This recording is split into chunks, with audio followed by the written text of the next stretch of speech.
Alright, what's up guys? My name is Zach, and if you're watching this on YouTube, you might notice a big difference in the fact that there is no video. Well, you guys have been asking for Let's Talk Mazda to come back. I've been itching to do more Let's Talk Mazdas, and there will be more in the future. I have not stopped this series. But as some of you guys may know, I live just outside of Chicago. And so, talking to Rotary people, Mazda people, people in the business, stuff like that, it starts to get hard when I'm only really in one location. And yes, I did travel to Seattle for the last Let's Talk Mazda. Wow, jumbling my words.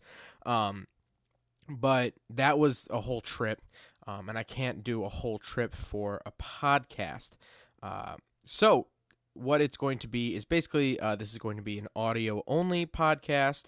At least this episode. In the future, when I can do video, I will do video. But this was done over a Google call, so the call quality isn't the best. The video isn't good. The audio is pretty decent. You will notice that he is over a phone call, but I think this is a really interesting podcast. I had a lot of fun. And speaking of which, today we are talking to Brapbox, the owner of Brapbox. Antonio, he is the founder, creator, and head behind Brapbox. There's a whole team of people, but Antonio is kind of the lead of it. So that is who we are talking to in this episode. You guys know and love Brapbox. Go check them out on Instagram at Brapbox. Go check out their website, brap-box.com. And without further ado, let's get into episode 9 of Let's Talk Mazda. All right, so I guess we'll just get started here. How are you? Good. What do you have planned for me? Let's see. Well, first of all, I just wanted to ask you how you came up with Brapbox. I mean, was it just like a dream in the middle of the night, or what happened? I get that asked a lot. All right, so basically, I've been working on rotaries for a long time. And, I've owned multiple RX-7s and RX-8s and stuff like that. So one day I was working on an RX-8, so I was doing a rebuild on it. And, I was kind of thinking like, man, I need a cool, rotary shirt. So what I did was, I browsed online, and I've been to Seven Stock and other Southern California rotary events. Caught my attention to where I wanted to buy a shirt from someone. So I did some research, and I was like, well, it'd be kind of cool if, like, create something from scratch. Right, yeah. And that's kind of where it came from. It was more of an interest, like, hey, I want a cool shirt, and that's how it started. Yeah, for sure. How'd you come up with the subscription half of it? Because it's a very unique way in the fact that you get one every month. Well, as far as the subscription model, I looked into what other people were doing in the industry.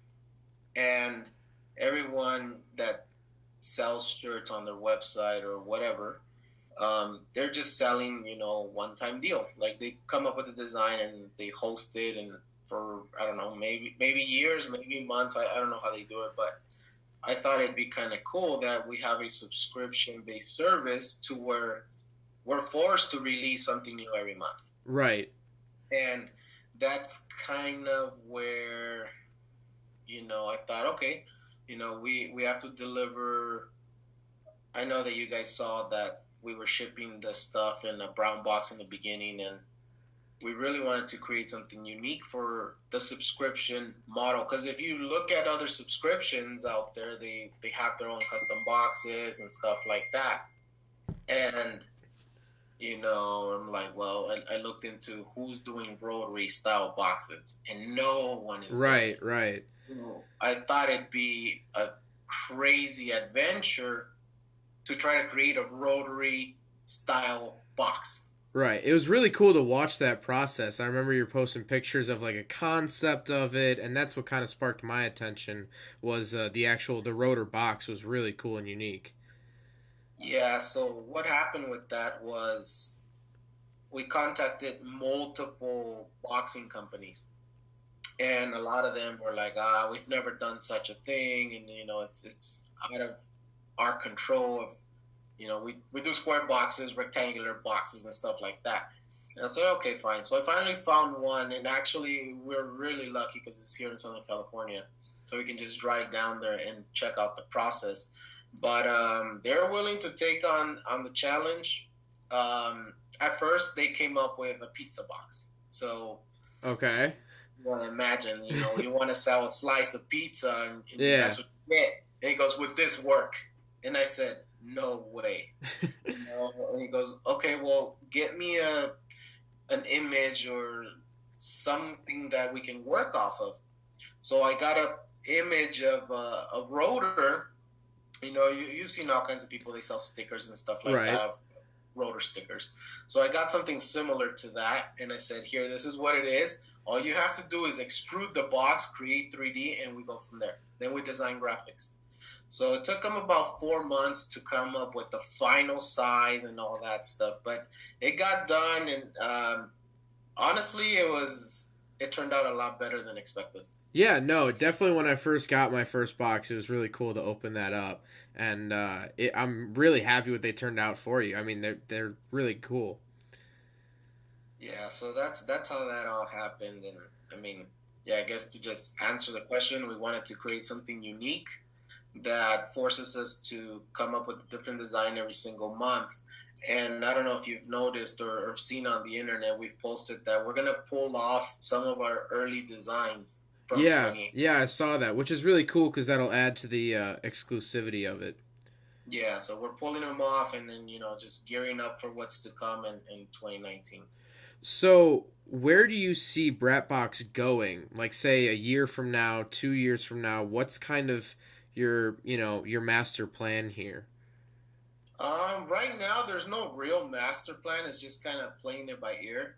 Um, Obviously, we're continuing to deliver a new design every month, and quite honestly, it'll probably transition into. It depends how well the growth of the subscription goes. Right, Uh, if it doesn't meet or exceed our expectations, then we're actually going to be forced to do something else with it. Maybe not do a subscription service and just do a couple designs every month or every other month and do it that way. But there's no real big plan other than to keep it going for now and to try to add different elements to the box. Because right now, I mean, obviously, you get a sticker, you get a button, you get an air freshener, right.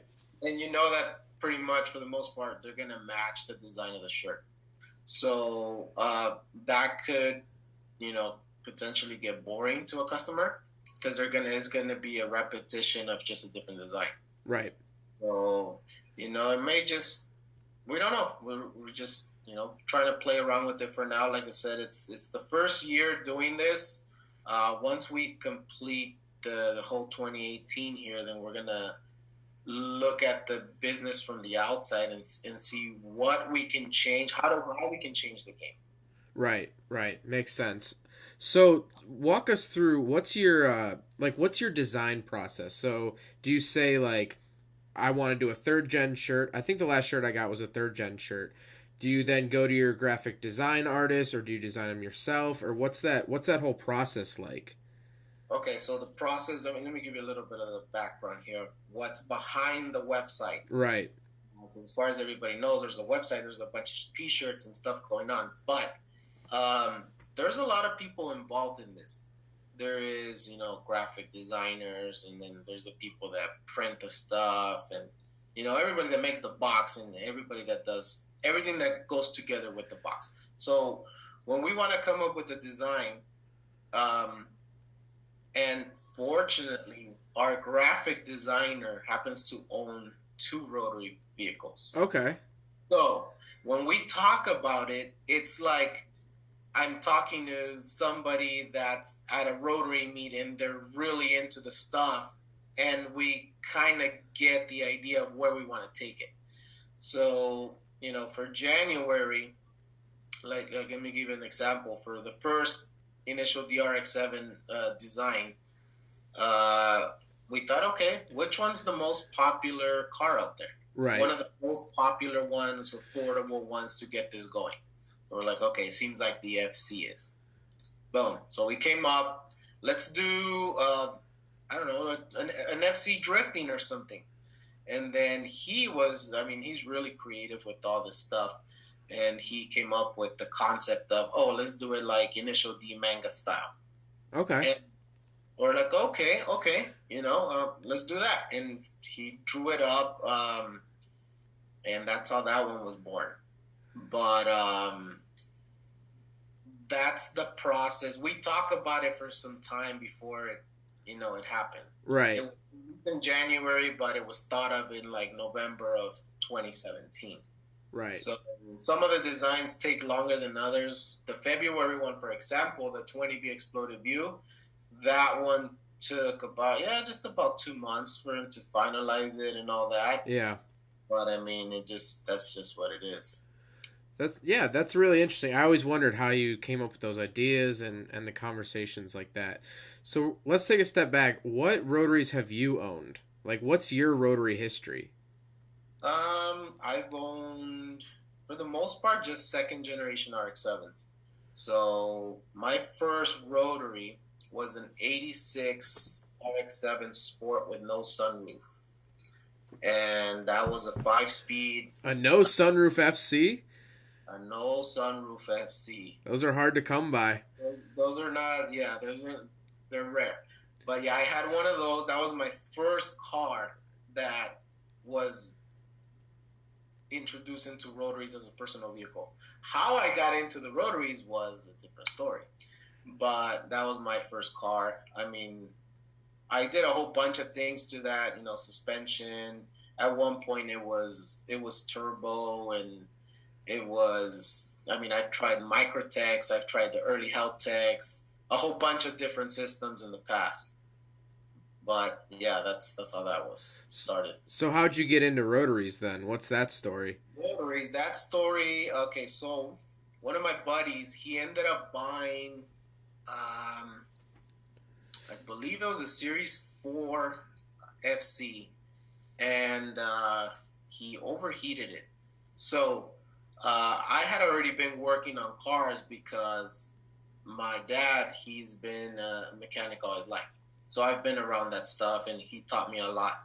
And at the time when he bought that car, my buddy bought his FC, I had already been doing mechanic work for a long time, for many years.